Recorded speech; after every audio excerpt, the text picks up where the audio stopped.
Do you think every family has a villain, or is it more complicated? You know that moment when you swing open your front door anticipating nothing more than a routine package delivery, only to confront the unexpected sight of the very individuals who once fractured your entire existence appearing like unwelcome specters from a lingering nightmare, and in that charged instant,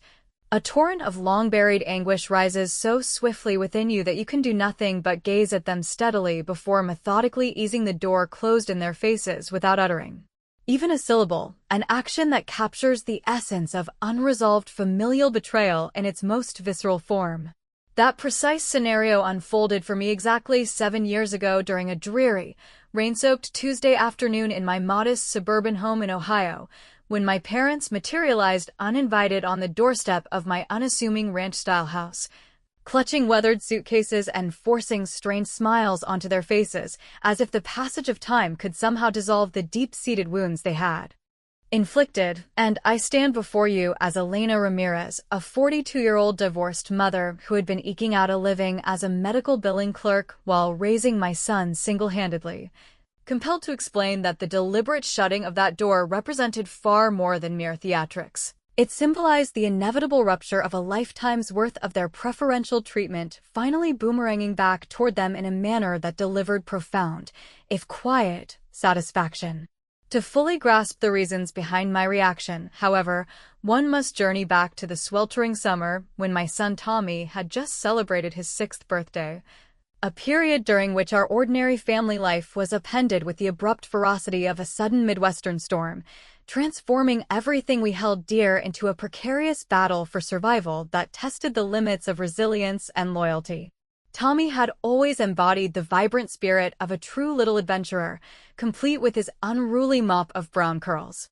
and an infectious laugh capable of illuminating even the most oppressive confines of a hospital waiting area. Yet one ordinary afternoon he began voicing persistent complaints about throbbing headaches that refused to subside,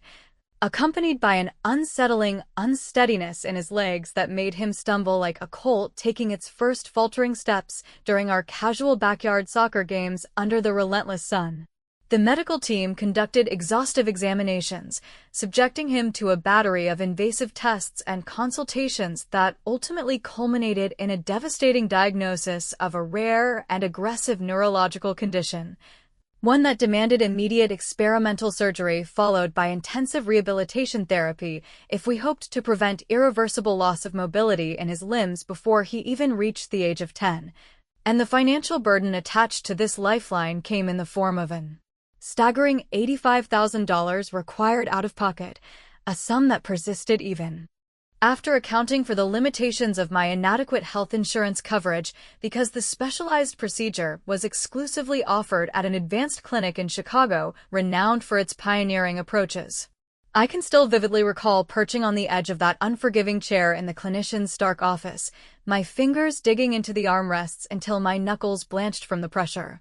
my mind reeling with the desperate realization that I would willingly forfeit anything, even my very essence, to secure this chance for my boy. Having already exhausted every credit line available to me and reached out pleadingly to distant relatives scattered from the Rust Belt cities of Toledo to the sun-drenched communities of Tampa in search of any possible financial lifeline. With Tommy's biological father having abandoned us several years prior in pursuit of a fleeting romance with a woman down in Florida,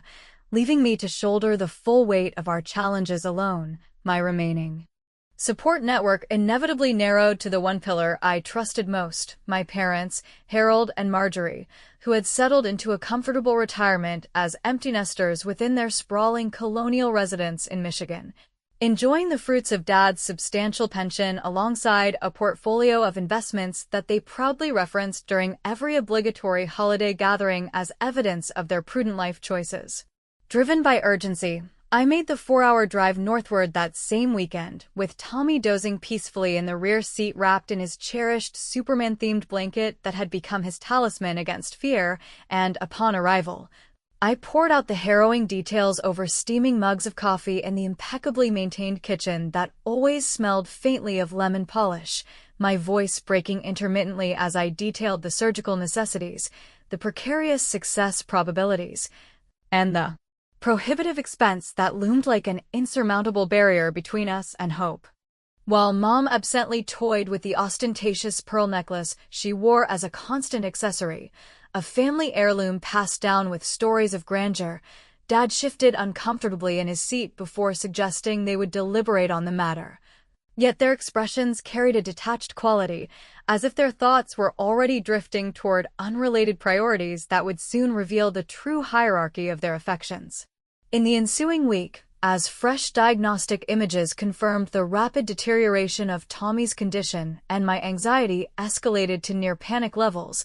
I returned to their home seeking a definitive commitment, only to be ushered into the wood-paneled den adorned with framed mementos from my younger sister Carla's recent engagement festivities, where Dad delivered the crushing verdict with measured tones. They simply could not extend the necessary assistance at that juncture due to pre-existing financial obligations tied to the wedding, though perhaps circumstances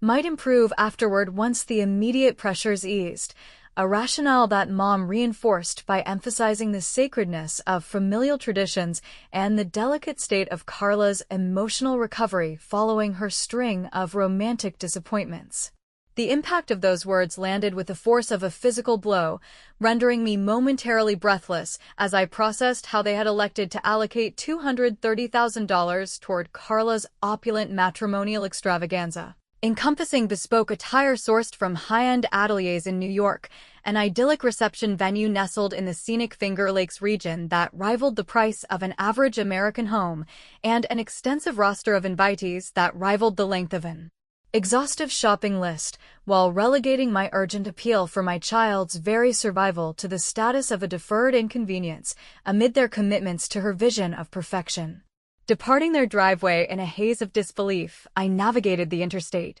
back to Ohio with hot tears obscuring my vision and the hum of the engine underscoring my isolation, grappling with the profound injustice of parents who could prioritize cascades of silk and orchestrated celebrations over the tangible future of their own grandson, a choice that exposed the fissures in our bond with brutal clarity. Rather than succumbing to despair, however, I channeled my energy into resourceful action, meticulously negotiating deferred payment arrangements with the medical facility, scouring databases for overlooked charitable grants and experimental program subsidies, and supplementing our income through grueling overnight shifts at a telecommunications center to bridge the gaps left by insurance denials, all while holding Tommy's diminutive hand through the monotonous rigors of preliminary therapy. Appointments where his wide-eyed inquiries about the absence of visits from his grandparents pierced my heart more sharply than any medical instrument ever could. In a subtle act of reclamation that marked my initial foray into measured retribution, cleverly understated yet pointed enough to linger, I responded to the formal invitation for Carla's ceremony with a courteous declination citing an unspecified family medical urgency, but included within the envelope a poignant snapshot of Tommy reclining in his hospital bed,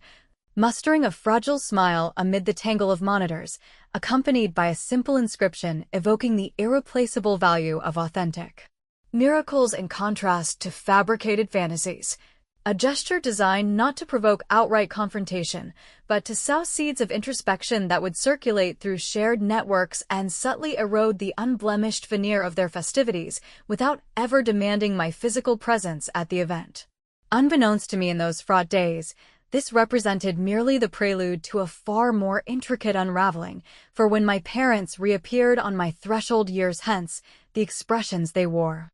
conveyed not genuine contrition, but rather an undercurrent of concealed urgency, a disguised entreaty that promised to excavate long-interred truths and propel our fractured narrative toward an unforeseen precipice. Those meticulously curated wedding photographs that Carla disseminated across various social media platforms in the ensuing months after her engagement announcement resembled scenes lifted straight from the pages of an upscale bridal periodical, featuring endless arrays of effervescent champagne glasses and elaborate floral installations arching gracefully over a picturesque lakeside property, yet for me, furtively reviewing them on the fractured display of my smartphone during an exhaustive late-night intermission at my place of employment, they evoked nothing but a profound sense of duplicity. a shimmering illusion meticulously constructed to obscure the underlying decay within our familial lineage that my parents had meticulously cultivated over the course of several decades through their unwavering partiality. Following their unequivocal denial of financial support for Tommy's critical procedure, I immersed myself entirely in the multifaceted endeavor of safeguarding his well-being, assembling a disparate array of strategies that encompassed protracted negotiations with the Treatment Center for extended payment postponements, exhaustive searches through online repositories for seldom utilized philanthropic endowments and investigational protocol waivers, and even venturing into ethically ambiguous territories within my professional responsibilities by employing inventive categorization methods for reimbursement submissions to maximize available reimbursements. Tactics that, while skirting the boundaries of propriety without crossing into outright illegality, nonetheless induced a persistent unease in my conscience and prompted recurrent self-doubt regarding whether I was inadvertently morphing into the antagonist of this personal saga amid the relentless demands of single parenthood. Tommy's operation materialized approximately 6 months subsequent to that pivotal conversation, not within the opulent confines of a premier Chicago medical institution, but rather in a more utilitarian facility at a nearby regional hospital, facilitated by an 11th-hour alignment of donor resources and my unyielding persistence in follow-up communications with administrative staff, resulting in a partial restoration of his mobility that manifested as a lingering gait irregularity he continues to contend with to this day, yet preserving his inherent vitality sufficiently to enable him to pursue simple joys like pursuing luminous insects across the dewy grass. During balmy evenings in our backyard sanctuary, I deliberately maintained a considerable distance from the escalating theatrics surrounding Carla's matrimonial preparations thereafter, systematically disregarding the perfunctory correspondence from Mom detailing the minutiae of vendor selections and the sporadic overtures from Dad that invariably redirected focus toward Carla's burgeoning felicity, though an undercurrent of morbid fascination, or perhaps a masochistic compulsion, compelled me to monitor the proceedings remotely through digital channels once the formal summonses arrived in the mail, allowing me to observe the unfolding extravagance as if it were a tawdry installment of a reality television series critiquing the excesses of contemporary American nuptials. The purported $230,000 earmarked for this affair, as casually referenced in family anecdotes, manifested in tangible opulence such as luminous crystal fixtures transported directly from European artisans, a musical ensemble transported from the vibrant country music hubs of Nashville to serenade the assembly, and a multi-tiered confectionery masterpiece adorned with minuscule flecks of ingestible precious metal that towered imposingly over the dessert tableau. Expenditures that stood in stark, infuriating juxtaposition to my own frugal existence of portion-controlled meals and deferred maintenance on household appliances to allocate funds toward Tommy's ongoing pharmaceutical regimen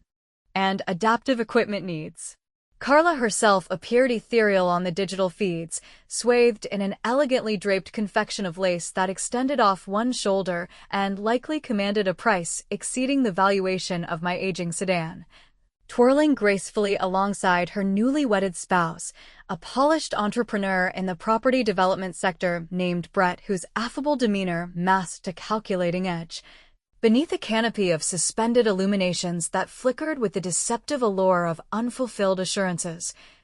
while my parents occupied the foremost seating arrangement with expressions of unbridled pride,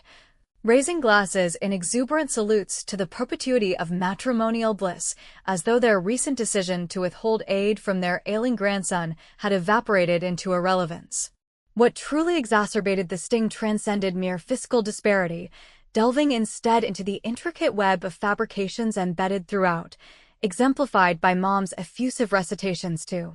extended kin about the monumental sacrifices they had undertaken to actualize Carla's vision, artfully eliding any mention of the young boy enduring grueling rehabilitative exercises to reclaim basic locomotion, or Dad's boastful enumerations of their magnanimity juxtaposed against fleeting glimpses I had once obtained of their financial records during an earlier familial sojourn, which suggested reservoirs of liquidity far more substantial than their narratives implied, prompting me to Initiate discreet inquiries fueled by that seething indignation, cultivating conversations with a longtime acquaintance employed in the event coordination industry, who corroborated the exorbitant $50,000 levy for the locale alone. Augmented by superfluous flourishes like aerial transports for select luminaries that hinted at compensatory displays for undisclosed vulnerabilities, such as Carla's pattern of fiscal irresponsibility or the nebulous supplemental income streams Dad had alluded to in passing that carried an aura of impropriety. The ironic levity inherent in the situation emerged when a relative relayed footage of the complimentary beverage service depleting prematurely amid the revelry, compelling attendees to congregate in mild disarray as the central figure continued her photogenic poses for the professional documentarian, a far cry from the flawless reverie she had envisioned, more akin to an inflated exercise in self-delusion that underscored the precarious foundations of their purported triumph. My subsequent maneuver in retribution arrived with calculated precision and subtlety on the evening the ceremonial recaps proliferated online, as I established an ephemeral online persona and appended a veiled critique to the establishment's testimonial forum, lauding the splendor of the arrangements while lamenting the misfortune that such resources could not extend to addressing pressing kin health imperatives, incorporating pertinent matrimonial identifiers to incite subdued ferment within Carla's associative network without implicating my involvement overtly, and by the dawn of the following day, her digital dispatches registered a surge of perplexed endorsements alongside discreet disengagements from several maternal relations who discerned the implicit critique, yielding a fleeting surge of vindication that tempered the chill of estrangement as I redirected my attentions toward Tommy's incremental advancements, instructing him in the art of propelling a soccer sphere anew with improvised supportive apparatuses that fortified our intimate connection amid the void left by their disinterest. Existence progressed along those delineated paths for the subsequent years, with me ascending to a supervisory capacity in my vocation through dogged determination and occasional strategic alliances, engaging in desultory romantic pursuits that never superseded my commitment to Tommy's welfare, erecting formidable barriers around our self-contained domain impervious to seasonal greetings or conciliatory missives, until the resonant at my portal reverberated through the tranquility of my solitary routines, drawing me inexorably back into the tempest, the reappearance of my parents, their countenances etched with unaccustomed fatigue and an underlying narrative concerning the necessity for provisional lodging during unspecified domiciliary restorations, yet as I regarded them through the mesh of the entryway barrier, I detected a transient gleam in Dad's gaze, an undercurrent of exigency that belied their nonchalant salutation, intimating that this incursion harbored motivations far removed from mere atonement and poised to unearth entrenched confidences from the matrimonial epic that threatened to dismantle the edifice I had painstakingly constructed. Navigating the tumultuous years immediately following the debacle of Carla's wedding and the attendant familial disavowal felt akin to traversing a labyrinthine obstacle course, with obscured hazards at every turn. Each cautious progression fraught with the risk of detonation between sustaining our precarious equilibrium and succumbing to the corrosive bitterness that my parents' discriminatory decision had embedded so profoundly within my psyche that it infiltrated even the quietest interludes of repose, rousing me from slumber in the wee hours to contemplate whether my unyielding stance had inadvertently compounded the hardships borne by Tommy in ways that no amount of maternal fortitude could fully mitigate. I devoted every available fiber of my being to establishing a semblance of normalcy in our daily cadence, rising well before the first light pierced the horizon to prepare Tommy's midday repast, incorporating the premium nut spread we stretched judiciously across our budget constraints, escorting him to the local educational institution where his affable personality endeared him to the faculty despite the perceptible hesitation in his stride, and subsequently immersing myself in the administrative trenches of my workplace to grapple with labyrinthine arrays of repudiated insurance petitions that eerily paralleled the personal skirmishes I waged daily for our sustenance, all the while methodically filtering out the incoming communications from Mom that commenced with tentative overtures of contrition before inevitably morphing into manipulative appeals for the restoration of collective harmony within the clan. A modicum of wry amusement served as my bulwark against the encroaching despondency, manifested in banter with colleagues during communal beverage breaks about the probable fragility of Carla's union, resembling a precariously assembled edifice reliant on borrowed capital, or in light-hearted ribbing directed at Tommy that his residual imbalance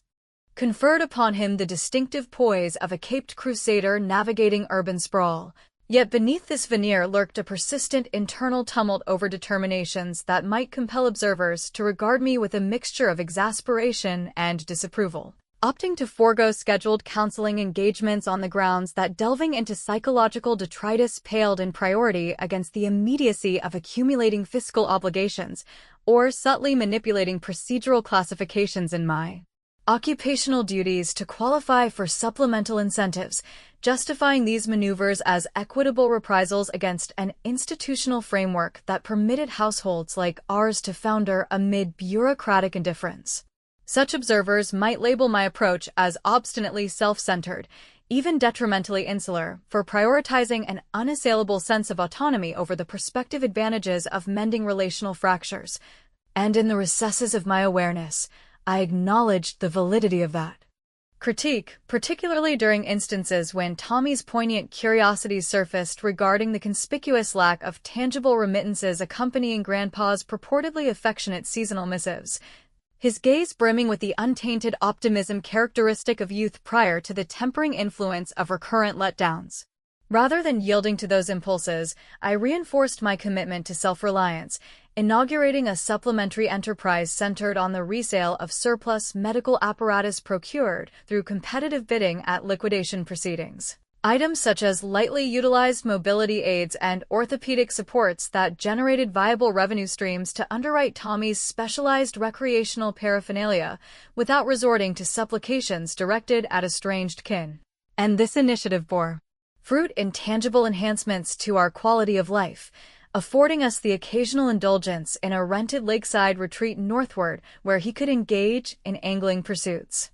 With hands still adapting to steadiness, his exuberant exclamations amid snarled fishing lines weaving a tapestry of shared delight insulated from the pervasive pall cast by ancestral favoritism. Nevertheless, encroachments from Carla's ostensibly idyllic trajectory persisted in percolating through our insulated sphere, her prolific online chronicles depicting globe-trotting escapades and announcements of progeny expansions, 3 offspring materializing within a span of 5 years, each inheriting facets of Brett's resolute features, while indirect intelligence gleaned from overlapping social orbits disclosed fissures in the ostensibly seamless tableau, including intimations that their ventures in property acquisition teetered perpetually on the precipice of insolvency precipitated by volatile economic fluctuations, or that the matrimonial splendor had functioned as a contrived bulwark to obscure Dad's clandestine financial infusions designed to perpetuate their lifestyle. I initially resisted the siren call to intervene, channeling my energies instead toward Tommy's developmental benchmarks, such as the triumphant occasion of his progression through intermediate schooling unassisted by ambulatory devices. Yet the allure of subtle influence intensified upon receipt of a cloyingly affectionate digital dispatch from Carla soliciting archival culinary formulations ostensibly for the edification of her burgeoning brood, as if our shared heritage encompassed convivial culinary workshops rather than the specter of profound disloyalty. My retaliatory stratagem crystallized in that juncture, executed with astute precision and a dash of sardonic ingenuity by dispatching a parcel brimming with facsimile recipe compilations, surreptitiously substituted with formulations for economical institutional gelatin molds and expedited grain preparations, annotated with whimsical annotations alluding to the thrifty providences that had buoyed us through eras of adversity, routed through an intermediary conduit to preserve my anonymity and thereby compelling her to ruminate upon the embedded subtext devoid of irrefutable attribution, an action potent enough to elicit her severance of ties with the dispatch origin. Or so the ensuing scuttlebutt affirmed, instilling a transient glow of retribution that momentarily thawed the frost of seclusion, but concurrently exacerbated my seclusion. culminating in the rebuff of an invitation to a distant cousin's communal assembly because the mere prospect of confronting the assembled throng churned my innards with anticipatory revulsion. Tommy, ever perceptive beyond his years, began manifesting signs of withdrawal into virtual realms and adolescent caprices, compelling me to interrogate whether my fortifications served as safeguards or shackles, especially as pecuniary pressures abetted yet effective voids expanded, exemplified by the serendipitous discovery of a faded pictorial relic from a bygone communal outing depicting Dad elevating Carla aloft in exuberant display while I lingered in peripheral obscurity, a nascent indicator even in that innocuous epoch of the entrenched pecking order destined to delineate our destinies. Propelling forward to the sodden juncture of their unanticipated arrival at my threshold, Harold and Marjorie presented themselves with physiques diminished by time's inexorable toll. Dad's formerly robust silhouette now bowed beneath a threadbare inclement weather garment, Mom tenaciously gripping her handbag as if it anchored her against the gale. Their proffered rationale for a transient residence pending residential refurbishments resounding with artifice, as I reluctantly admitted them. Across the portal contrary to my visceral inclinations, only for Dad to falter amid innocuous discourse by alluding to an epistle originating from the treatment facility pertaining to Tommy's antecedent medical dossier, his phrasing dissolving into hesitant ambiguity accompanied by a furtive ocular exchange that broadcast volumes of unresolved entanglements, yanking me inexorably into the maelstrom of speculation concerning the authentic impetus for their intrusion. Permitting my parents to encroach upon the sanctity of my living space during that initial nocturnal interlude evoked the disquieting sensation of ushering predatory creatures into a vulnerable aviary, their tangible proximity saturating the atmosphere with protracted lulls punctuated solely by the subdued drone of household appliances and the muffled echoes of Tommy's immersive digital escapades emanating from his secluded chamber, where he had withdrawn subsequent to an obligatory but terse greeting that mirrored the guarded demeanor I had instilled in him through years of shielding our haven from their particular brand of conditional allegiance. We circumnavigated the colossal unspoken grievance with the delicacy of performers in a strained improvisational routine, me ladling out portions of previously assembled pasta dish with contrived geniality, Mom proffering compliments on the modest decor as though appraising a gallery exhibit, Dad sipping contemplatively from a bottle of lager, while fixating upon the array of pictorial mementos adorning the mantelpiece that artfully omitted any visual testament to the matrimonial extravaganza, and yet an undercurrent of volatility percolated beneath the surface, manifesting palpably when I overheard their murmured exchanges in the adjacent culinary area concerning archaic liabilities, their intonations subdued as if plotting maneuvers in an understated cinematic intrigue. The subsequent dawn brought a semblance of confrontation over the morning repast, with Tommy dispatched to his academic pursuits and the aroma of robustly percolated brew diffusing through the confines to dispel the lingering haze of unease, prompting me at last to broach the temporal chasm by inquiring directly about the precipitating factors for their untimely reemergence after an extended septet of years marked by communicative void, whereupon Mom's ocular reservoirs brimmed with saline as she articulated a narrative of post-retirement tribulations, delineating how the domiciliary overhauls served as euphemism for an avalanche of their own therapeutic expenditures that now besieged their fixed incomes, a circumstantial inversion laced with the sort of ironic symmetry that might elicit a sardonic chuckle were it not steeped in such acrid authenticity. Dad, however, betrayed discomfiture through the restless manipulation of a fabric serviette between his weathered digits, inadvertently divulging fragments beyond his intent, intimations that the fiscal architecture underpinning Carla's nuptials harbored impurities unforeseen, with that ostensibly astronomical $230,000 incorporating advances from equivocal financiers interwoven with Brett's entrepreneurial forays, ventures that had soured in the aftermath of the vows, and now loomed as existential threats to their solvency, a disclosure that struck me with the velocity of an epiphany since it retroactively illuminated the disproportionate splendor, the manner in which they had tenaciously upheld Carla's ceremonial pinnacle not merely as indulgence, but as a precarious gambit to allure additional patrons. I pursued the thread with composed insistence, yet accelerating cardiac rhythm, invoking those understated harbingers from the bygone era, such as the anomalous currency packets circulating at the post-ceremonial assembly or Carla's pronounced reticence toward monetary discourse,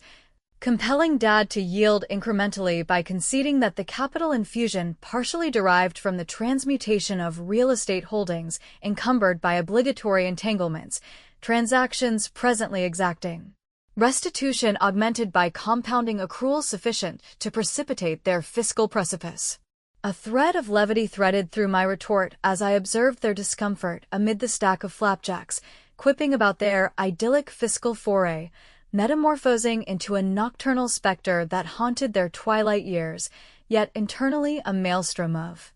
discord raged. A faction of my essence yearned to fling wide the portals of veracity, to unmask how their skewed allocations had engendered shockwaves that nearly submerged my progeny, while an alternative aspect, one that external perspectives might decry for its glacial pragmatism, discerned leverage in the revelation, an avenue to invert the dynamics and extract recompense extending beyond effective restitution into pragmatic concessions. Midway through the sustenance, Carla's incoming telecommunication intruded via the amplified auditory channel, her vocal timbre strained with solicitous undertones as she inquired after the elders' accommodations. Blithely ignorant of the subterranean tensions, and therein crystallized my stratagem of reprisal, honed with perspicacious subtlety and multifaceted acuity by interjecting a nonchalant reference to Dad's inadvertent elucidation on the pecuniary origins during her auditory purview,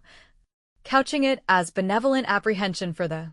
patrimonial legacy accruing to her offspring, a formulation calibrated to ignite apprehensions within her curated existence sans necessitating further exertion on my behalf, and, predictably, her inflection veered toward alarm. Vowing expeditious traversal to the locale, an escalation that intensified the disarray as Mom mounted a vehement advocacy on her behalf, the enclosed space burgeoning with recriminations that soared akin to tacit indictments suspended in the ether. As the daylight waned into vespertine hues, we delved into an antiquated repository unearthed from their travel impedimenta, comprising missives and fiscal chronicles that sketched the scam's profundity, positing the wedding as a fabricated spectacle engineered to magnetize prospective endorsers, and I restrained my impulses, skirting the peripheries of dissemination by capturing visual records on my portable device, my cognition whirling through quandaries as to whether to propagate the intelligence broadly or wield it as a private instrument. Concurrently as Tommy re-entered the fray upon his return, his interrogatives dissecting the palpable electrification, obliging me once more to interpose a protective veil. By the onset of twilight, with precipitation drumming rhythmically upon the fenestrations, Dad sequestered me within the adjunct storage annex, his timbre rasped with unaccustomed remorse, articulating the aggregate burden wherein the diverted appropriations encompassed appropriations siphoned from his prior occupational tenure, quanta adequate to compromise the legitimacy of Tommy's therapeutic entreaty should inquisitorial entities probe deeply, yet his supplication for succor contorted upon invocation of a contemporaneous correspondence from the clinical entity regarding Tommy's protracted custodial necessities resurfacing, forging an inextricable linkage to that antecedent intervention in a fashion that chilled my circulation, impelling me to contemplate the ingress I had initially barred, pondering whether broadening it would engender deliverance or precipitate collective submersion. The reverberations from Dad's clandestine disclosure in the dimly lit confines of the garage lingered oppressively throughout the subsequent nocturnal hours, his allusions to the clinical correspondence imprinting indelibly upon my consciousness as I restlessly traversed the confines of the living room, the cumulative gravity of the disclosures cascading upon me with the inexorability of an impending deluge. How his illicit appropriations not only propelled Carla's ceremonial indulgence, but also cast insidious shadows over the charitable allocations I had tenaciously pursued for Tommy's intervention, engendering a convoluted administrative morass that might retroactively invalidate our coverage entitlements should the discrepancies surface under scrutiny, thereby transmuting my resourceful tenacity into a veneer of complicity within a narrative of fiscal malfeasance. Mom lingered in the periphery, her digits incessantly kneading the fabric of her garment while murmuring platitudes about the imperative of kin solidarity, yet her recurrent glances toward her communication apparatus suggested furtive liaisons with Carla to disseminate incremental bulletins, whereas Tommy intermittently emerged from his sanctum with an expression etched in bewilderment that further eroded my composure, compelling me to interrogate the equity of prolonging this confrontation for his sake, or whether it constituted merely an extension of my entrenched animus masquerading as principled reckoning. We endeavored to dissect the entanglement during the evening repast, vocal amplitudes escalating sporadically, them entreating for an infusion from my incrementally accrued reserves to stave off the encroaching creditors who orbited their predicament with predatory vigilance, me articulating with unflinching candor the profundity of their antecedent dereliction in favoring ephemeral matrimonial pageantry over the substantive trajectory of my son's existence, the inherent absurdity underscored by my acerbic observation that their vaunted precious endowment had corroded into a pervasive blight afflicting all it purported to enrich, eliciting a momentary, involuntary mirth from Dad that swiftly dissipated into paroxysms of contrition. Revelations accreted with mounting intensity as Carla materialized without preamble the ensuing afternoon, her attire of upscale denim and frenetic vitality forming a jarring counterpoint to the austerity of our domestic milieu,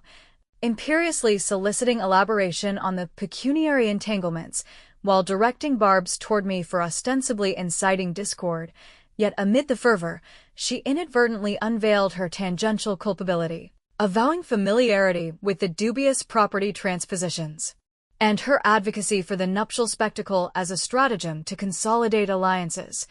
her meticulously maintained facade fracturing to expose a tenacious opportunist who had entered matrimony for societal elevation rather than authentic affinity, bequeathing the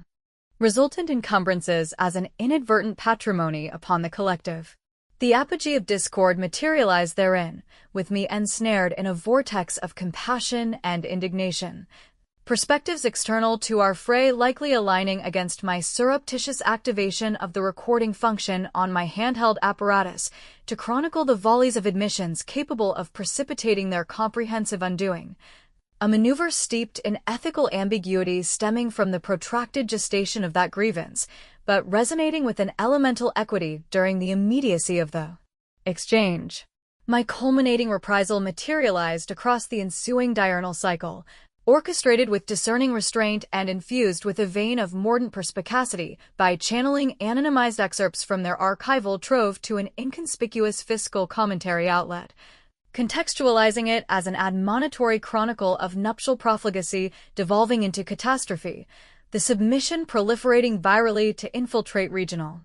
broadcast sans explicit designations, enabling me to monitor peripherally as Carla's digital dominion fractured beneath withdrawals from patronage alliances and Brett's commercial profiles plummeted in viability,